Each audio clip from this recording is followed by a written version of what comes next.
this week we'll see note at the top about two fantasy animes that are really good story-wise, but aren't that great in terms of graphics and musics. The B-rankers, basically. Butareba, the story of a man who turned into a pig, is a 12-episode object isekai anime about a boy who turned into a pig. Told you we'll come back to this sooner or later, now did I? And yes, the story really is kinda that. A 19-year-old turned into a pig. Just a pig.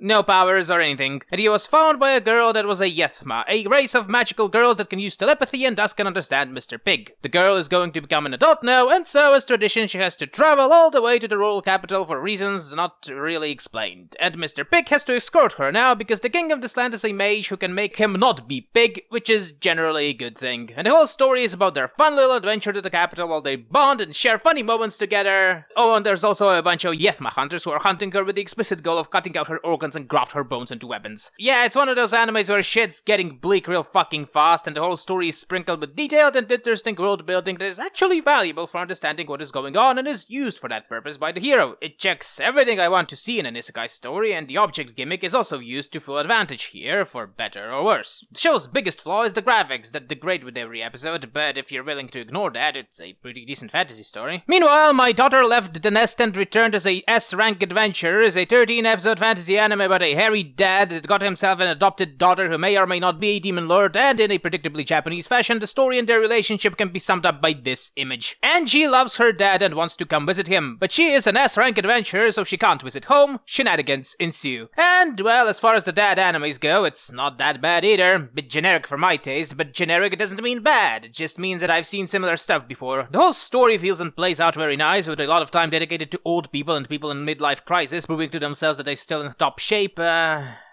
You know, understanding even a little how a thing is made is both a blessing and an unbelievable curse. Once you know how that sausage is made, you can never unlearn that information. You can either choose to act on it or choose to ignore it. In case with making animes, it's the same thing, really. I'm not that big into the animation scene for a reason. Drooling over names, be they individuals or studios, is an incredibly naive way of looking at things, as any creative work, even those that are created without any human involvement, is a much less conscious process than one might imagine. A lot more volatile as well. This is kind of why whenever I hear something along the lines of making games has never been so easy, or with AI anyone can become artist, I die a little inside because...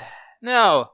Please no. All art forms, be they movies or games or pictures, are more often than not done in spite of the circumstances, not because of them. Many of the movies, and especially games you like, are barely holding themselves together, or a result of human abuse that would give Prussians the most hardest directions in their lives. And that's a good thing! Art should be finicky, complicated to make it, often not worth it. Pray to whatever gods you believe in that there will not be a world where artistic barrier for entry is low enough that some dead The Office worker can couple off a functional game in 5 hours or so. You will not like the result of that. You can look into your mobile app store for a sneak preview of how that world would look like. So is this why you've stopped telling the name of the studio that made the anime recently? Honestly, I stopped doing that because I forgot and also couldn't give a shit, but thanks for reminding me. Where was I?